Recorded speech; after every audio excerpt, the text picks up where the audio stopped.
Ya estamos en comunicación telefónica con nuestra próxima entrevistada. Ella es la diputada Luli Ortiz. Le damos la bienvenida a Radio Memoria. Buen día, ¿cómo están? ¿Qué Buen tal? día, diputado. Buen día. Gracias por atendernos. A ustedes. Diputada, queríamos charlar con usted porque la semana pasada se aprobó un proyecto en la legislatura de nuestra provincia para proteger a las familias riojanas que estén endeudadas, exactamente. Queríamos comentarle o preguntarle en todo caso cómo es el proyecto y qué alcances tiene. Bueno, sí, la verdad que la mirada de nuestro gobernador es siempre estar pensando herramientas, formas y mecanismos que hagan, si se quiere, contener una situación que es un problema en todo el país, ¿no? Que, bueno, se habló mucho en estos días y creo que eso está bien porque nos hace entender cuál es hoy la mayor preocupación de los argentinos, que es el sobreendeudamiento que tienen las familias en toda la Argentina, debido, digamos, a diferentes causas, pero todas enmarcadas en el plan económico de Javier Milei, y que bueno, que hay una situación de imposibilidad de las familias de cumplir con sus obligaciones, ¿no? Y en este sentido, el gobernador, en el ámbito de nuestra provincia y con las competencias acotadas que tenemos, ¿no? Sobre algunos temas que refieren a, bueno, el sistema financiero, regulaciones de tasas de interés y demás, sí vimos como posibilidad una ley que establece la suspensión de las ejecuciones prendarias, ¿no? Es decir, suspender por el tiempo de 6 meses esta herramienta con la que cuentan algunos acreedores, que es cobrarse las deudas a través de los bienes que donde recae una garantía real como es la prenda, ¿no? Que también debo de decir que es un porcentaje menor de la deuda total de las familias, las que están garantizadas con prenda, pero que bueno, sabemos que ahí hay una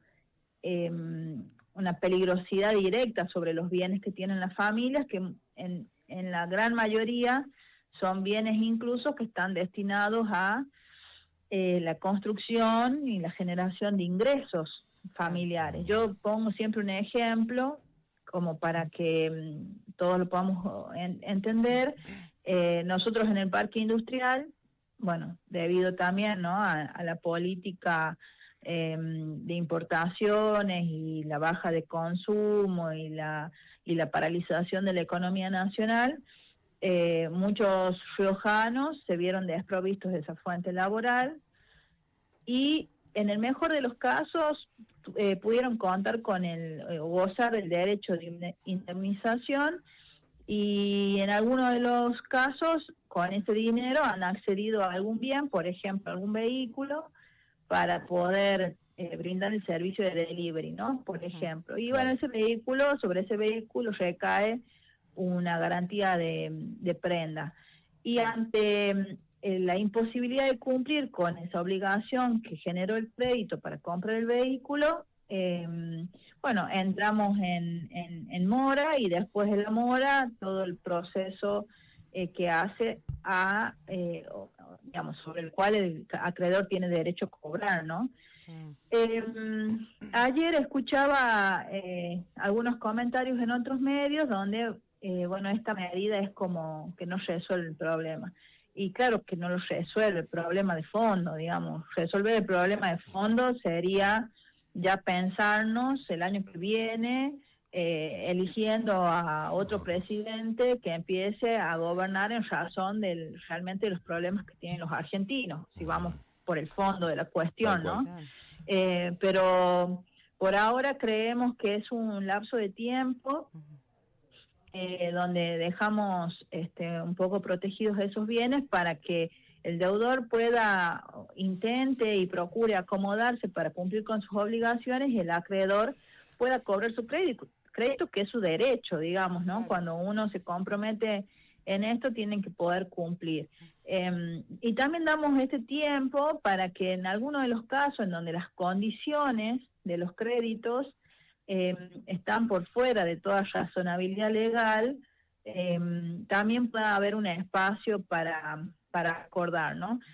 Por supuesto que esta ley no modifica ni transforma la deuda originaria, pero bueno, también por otro lado tenemos un decreto del gobernador que fue ratificado por ley, donde fortalecemos las facultades del poder de policía que tiene la provincia en cuanto a la defensa de los usuarios y consumidores, donde es un espacio de una oficina pública, que quiero dar el dato, que se encuentra ubicada por calle Pelagio Beluna, antes de llegar a calle Catamarca, donde, bueno, también podemos tener el asesoramiento como usuarios y como consumidores para ver de qué manera también podemos advertir aquellas instituciones financieras con las que se pueda acordar diferentes reestructuraciones de la deuda, o incluso denunciar todo aquello que va por el andarivel de la informalidad, donde no hacen otra cosa, ¿no?, que cometer un delito, básicamente, ¿no? Cuando hablamos de usura hablamos de delito, y que hay que poderlo denunciar, que hay que poderlo perseguir y que hay que poder erradicar, digamos, esas personas humanas o físicas que se dedican a jugar con la necesidad de la gente, sobre todo aquellas personas que ya transitaron por el sistema formal del crédito y por el endeudamiento y por la mora terminan cayendo también en el sistema informal, ¿no? Hola Laura, te saluda.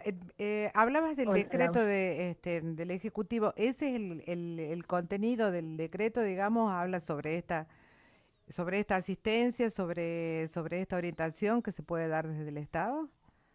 Sí, sí, Ajá. sí. Bien. Sí, además de establece la creación de un registro para poder tener visibilidad de todas las entidades que formalmente se dedican al préstamo de dinero, ¿no? Que podamos tener que el Estado pueda mirar cuáles son y en qué condiciones lo hacen y bueno, que digamos, tratar de poderle también comunicar a las personas cuáles están dentro del sistema formal y cuáles no, cuáles son también las condiciones digamos, razonables en las que una persona puede acceder al préstamo de dinero y cuáles no. A ver, hay normativa de base, de fondo, que está contemplada en la Ley Nacional de Defensa de los Derechos de Consumidores y Usuarios. Sí.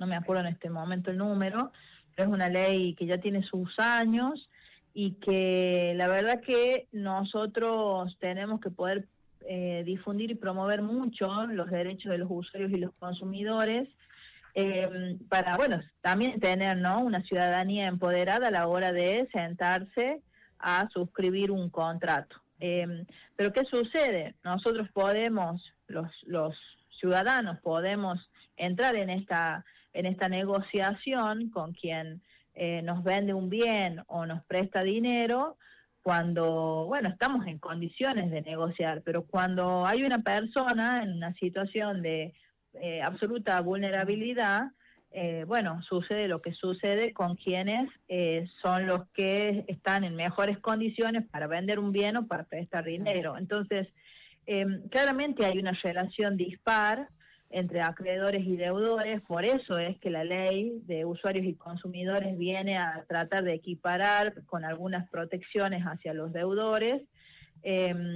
o a quienes se constituyen ese rol en el marco de la firma de algún contrato. Pero bueno, claramente estamos en un contexto social, económico y claramente político que indica cuál es el clima de la época, ¿no? Un presidente diciendo que el tema del endeudamiento de la familia es una cuestión de privados, que nada tiene que hacer el Estado en eso, sin advertir, importándole muy poco que la situación de endeudamiento hoy en la Argentina, primero que es el más grande de los últimos 20 años en la Argentina, ¿no? Las familias se han endeudado como nunca en 20 años para atrás.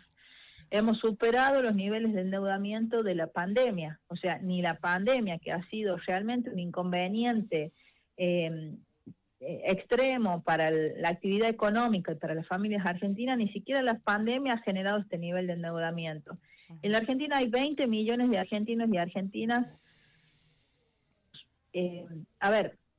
Antes también había familias endeudadas, Sí. y lo que sucedía antes es que las familias podían cumplir con sus obligaciones. En cambio, hoy en la Argentina tenemos 6 millones de argentinos en mora, es decir, no pudiendo estar al día con sus compromisos. Claro, hay una crisis de pago de ingresos. sus deudas.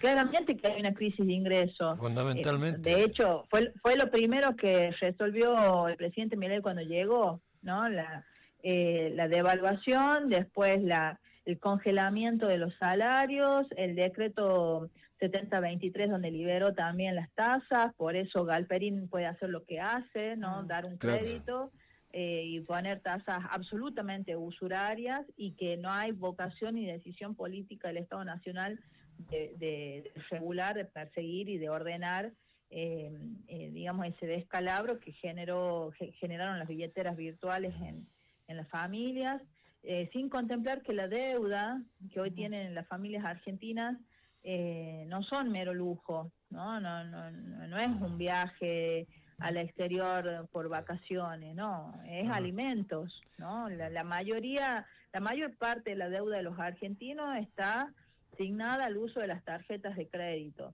Y los reportes que se hicieron sobre el uso de la tarjeta de crédito refieren a compras de alimentos, claro, gastos supermercado, corrientes, digamos, ¿no? Entonces, bueno, claramente tenemos ahí una situación donde las familias con el ingreso que tienen no han podido sostener el cumplimiento de sus deudas, porque, bueno, también nos dijeron que estamos en el mes de agosto y que la Argentina iba a tener inflación cero. Claro. Bueno, claramente tampoco sucedió. Que los argentinos iban a cobrar en dólares, tampoco sucedió. Claro. Bueno, digo, Y había toda una expectativa de sarta, mejorar. Claro. una sarta de mentiras que yo la verdad no sé cómo lo advierten ustedes, pero yo vengo escuchando algunas expresiones, algunos relatos de personas, de argentinos, argentinas, riojanos también, que primero admiten finalmente haberlo votado a Milei, admiten sentirse arrepentidos, y admiten haber vivido mejor en el gobierno anterior.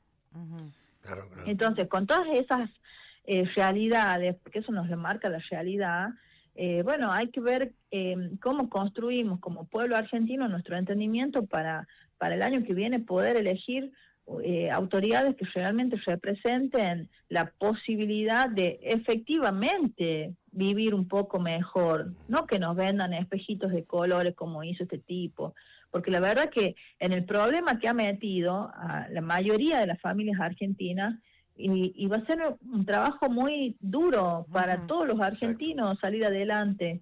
Entonces, yo aspiro a que tengamos conciencia y que pensemos que votamos cuando votamos, o votamos, Claro. expectativas así idealizadas, como cobrar en dólares, o realmente votamos en razón de lo que nos marca la historia y la experiencia familiar individual, de votar por aquellos representantes que hicieron que viviéramos un poco mejor.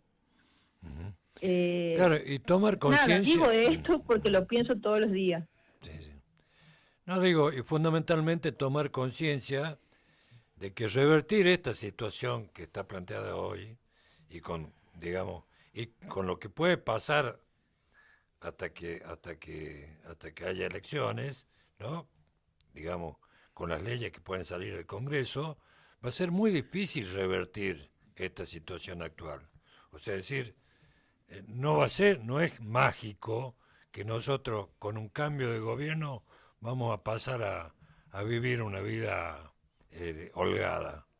Eso no va a ocurrir, y me parece que lo importante de la dirigencia es que la gente tome conciencia de qué situación estamos, ¿no? Sí, claramente los problemas en los que está metida la Argentina, por ende todos los que habitamos, en este país, digamos, no se resuelve de un día para el otro, ni solo lo va a poder hacer, digamos, una voluntad individual. Pero sí creo que nosotros, pensando en la representación del peronismo y lo que ha sido el peronismo en la gobernanza y en la administración del Estado, de mínima, tenemos que partir recuperando servicios para nuestra comunidad, como, no sé, por decir, la salud pública, ¿no? O sea, de repente nosotros teníamos un programa, que era el programa Remediar, que contenía 80 medicamentos, y pasamos el mes que viene a tener 3. Bueno, todos esos costos que ya no asume el Estado para que todos, o la gran mayoría, o las familias que tienen muchas dificultades pudieran efectivamente acceder, y bueno, es un costo y es un esfuerzo más que se le traslada a la familia, sumado a los costos de alquiler, sumado a los costos de los servicios, que son, la verdad, para pocos, porque ya no son servicios accesibles. Las personas tienen que estar eligiendo si comen, si pagan la luz, si pagan el alquiler, qué cosa, ni hablar si pueden o no comprar una medicación, y no hablo solo del segmento que nosotros reconocíamos con mayores vulnerabilidades, hablo de un segmento trabajador también, con 2 o 3 trabajos, que aún así no pueden vivir con tranquilidad y llegar con tranquilidad a fin de mes, y que han tenido que estar migrando, dejando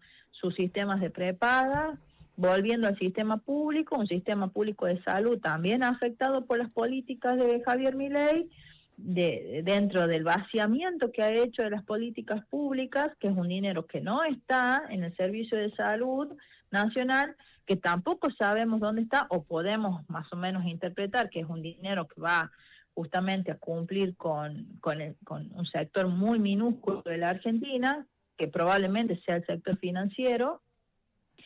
Y bueno, digo salud, digo educación, sí. Cosas que no lo se ha teníamos ya invertido en establecidas, infraestructura. digamos, ¿no?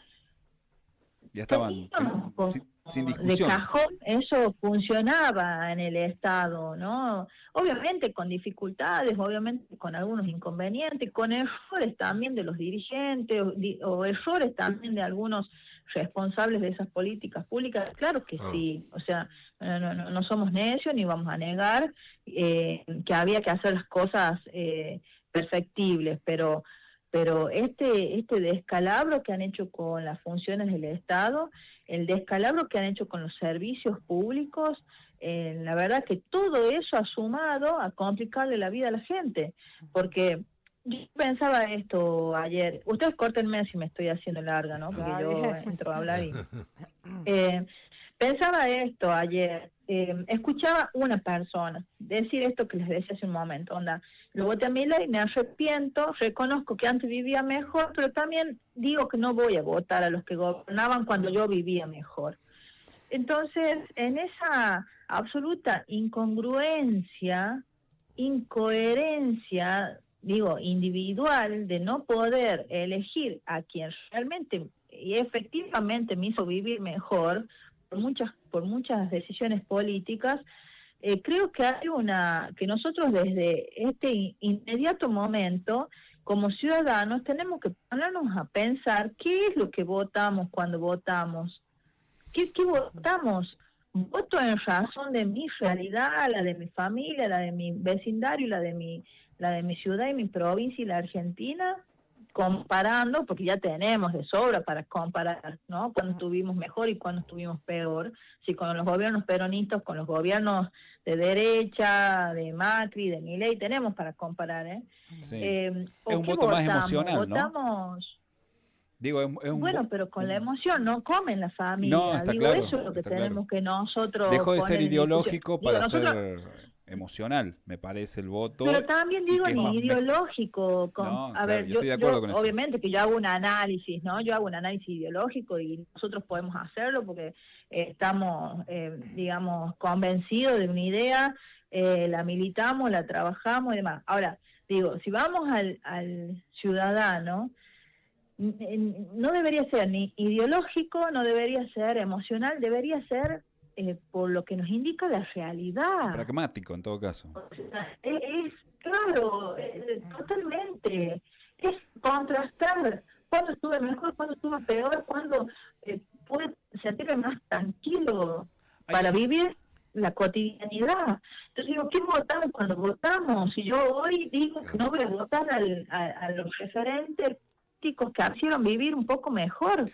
Entonces, nada, eso me preocupa y me quiero ocupar que, digo, generemos espacios de reflexión, porque obviamente que uno no va a determinar directamente la voluntad de las personas, de los ciudadanos, pero sí creo que es un momento de poder pensar que más allá de las formas que se habla a veces, más allá de no sé, lo más verborrágico en un mensaje, más amigable en un mensaje, creo que lo mejor que podemos hacer como ciudadanos y como argentinos y riojanos es simplemente analizar en qué momento mi familia, yo como trabajador, mi barrio y mi provincia, hemos pasado mejores momentos a la hora de llevar una vida con dignidad, ¿no? Hay un concepto que lo introduce Marx allá hace muchísimo tiempo, que habla de la falsa conciencia, ¿no?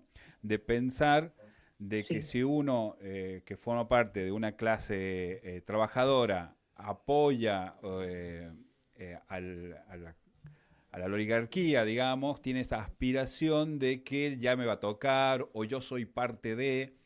entonces terminamos apoyando en estos tiempos a los empresarios, a sí, lo que no somos y no vamos a hacer nunca. Y no lo vamos a hacer nunca y terminamos cambiando en estos tiempos, tiempos de algoritmos, de inteligencia artificial, terminamos más cambiando la realidad para adaptarla a esa posibilidad de ser parte de una clase social que nunca vamos a llegar, que cambiando nuestra conciencia propia de saber. Sí. Porque la mayoría de la gente, está claro, y sobre todo en nuestra provincia, digamos que está gobernada por el peronismo desde la democracia, sabe que, digamos, con gobiernos peronistas o gobiernos nacionales y populares está mejor, digamos, y hace uso de los servicios públicos y en casi toda medida tiene una relación con el Estado. Sin embargo, creen que votando en contra del Estado van a estar mejor, digamos, ¿no? A pesar de que... Sí, y no hacen otra cosa que alejarse más de la posibilidad de tener una condición de vida digna. Digo, yo quiero poner dos ejemplos como muestra. Bueno, lo que significó el Estado en la administración de los servicios en el marco de la pandemia. Creo que ahí... muchos de los que decían a mí el Estado no me toca, yo no uso el Estado conmigo no hace nada, no me beneficia, bueno, creo que ahí no hubo familia, por lo menos en La Rioja voy a hablar, de que no haya sido de mínima asistida o acompañada por el Estado provincial, ¿no? Y digo Estado provincial y en eso digo trabajadores públicos, en eso digo servicios públicos, en fin. Y hay otro ejemplo para ver, digamos, esto de que nadie individualmente se va a realizar en la medida que la comunidad en su conjunto no tenga la posibilidad de hacerlo, que tiene que ver con cómo nuestro sector privado, si se quiere, de La Rioja, el sector comercial, el sector de servicios, encontró en este tiempo la posibilidad, no digo de reactivarse, pero sí de sostenerse de mínima a través de los chachos, ¿no? Sí. Y los chachos que son percibidos por los empleados públicos. Entonces, si nosotros vemos que la actividad económica en La Rioja se puede medianamente sostener en estos tiempos, es por el trabajador, por su ingreso, que no hace otra cosa que adquirir bienes y servicios en nuestro sector privado, ¿no? Entonces, quizás algunas referencias de ese sector privado que entendían que tenían que estar más cerca de votar los que en realidad representan otro sector, que no es este sector de La Rioja, ¿no? Representan otros sectores privados, el campo y cosas que están muy alejadas de nuestro sector privado en La Rioja. Creo que la herramienta financiera del Chacho ha venido a darnos un poco de entendimiento. De hecho, estoy viendo que, no estoy viendo, lo afirmo, de que también esta herramienta financiera de los Chachos ha funcionado por el acompañamiento del sector privado de La Rioja, que los recibe, que dio confianza también, que los sostiene y los hace circular. Entonces, de esa manera es que creemos que tenemos que seguir acompañándonos, sector público y privado en la provincia de La Rioja, hasta tanto a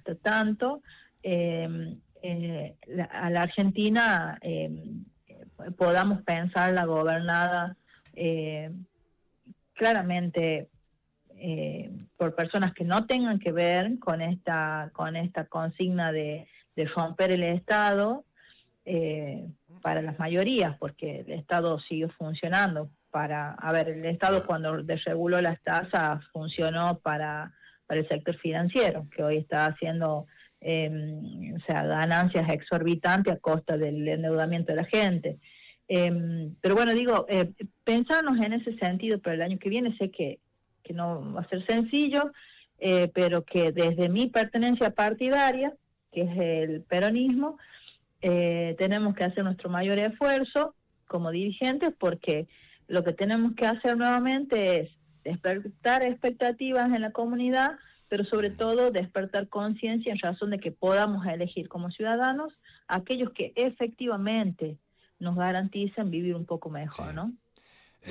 Lourdes, digamos, para terminar, yo un poco, reafirmando lo que decía hace un ratito, con respecto a todos estos cambios que está haciendo Milei y que va a ser muy difícil revertirlo después, como el cambio en la modificación del estatuto del Banco Central, ¿no?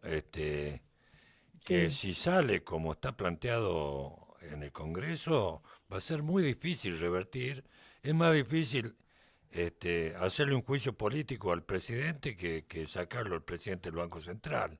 O sea, decir, estas cosas que se están haciendo ahora y que va a ser muy difícil revertirlas en un gobierno nacional y popular, ¿no? Me parece que eso hay que tener en cuenta y pensar también en función de eso, ¿no?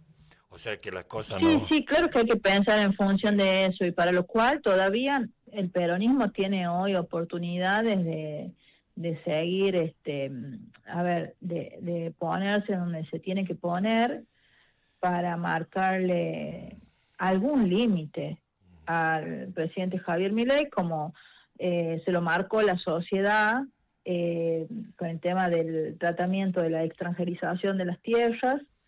Pero bueno, todavía tenemos gobernadores que se autoperciben peronistas, que tienen legisladores en el Congreso y que tienen que empezar a anticiparse a lo que va a dejar este gobierno nacional para los argentinos el año que viene. No sé si eso va a suceder a esta altura. Tuvieron como muchos momentos, ¿no?, para ponerse firme, pero sí creo y reafirmo lo que dijo nuestro gobernador Quintela, que cuando el peronismo gobierne, efectivamente va a tomar decisiones, efectivamente debe tomar las decisiones que tenga que tomar a los fines de reajustar lo que, digamos, el descalabro que va a quedar la Argentina. Y si eso implica tomar decisiones fuertes para recuperar lo que tengamos que recuperar y lo que le pertenezca a la Argentina y a los argentinos, pues todo eso se constituye desde la decisión política. Entonces necesitamos dirigentes nacionales del peronismo que el día de mañana, cuando la comunidad nuevamente le dé el voto de confianza y la herramienta para gobernar los destinos de la Argentina, tiene que dejar de titubear y tomar decisiones a favor del pueblo. O sea, y perseguir a quienes han hecho de la Argentina un lugar hostil, ¿no? Como lo están haciendo los que están ahora. Ni siquiera hablo de Milei, porque ni siquiera sé si Milei va a estar en condiciones de ser imputable. Hablo de Caputo, hablo de Sturzenegger, hablo de la Bullrich, hablo de un montón que sí están muy cuerdos y que son los que realmente están tomando las decisiones en favor del círculo rojo, ¿no? Diputada, Pero bueno, el peronismo tiene que hacer lo que tenga que hacer, esa es la clave, ¿no? le agradecemos mucho la comunicación con Radio Memoria, muy interesante la charla, así que podríamos seguirla en otro momento, digamos. Sí, sí. Por supuesto. Cuando gusten, yo empiezo a hablar y me abuso del tiempo de la también. No, muy interesante. Un gusto. Un gusto, Un un gusto, abrazo. compañero. A luego. disposición. Un abrazo. Hasta luego. La escuchábamos a la diputada Lourdes Ortiz, que empezamos a hablar sobre la ley de protección a las familias endeudadas, digamos, y terminamos hablando ya de un montón de otras cosas. Vamos a escuchar una musiquita rápida, porque ya llega nuestro compañero Jorge Ponce. Nos vamos a ir escuchando Breaking Away, un gran tema de la banda Sumo, la banda de Luca Prodan, de allá de Corpiños en la madrugada por el año 83.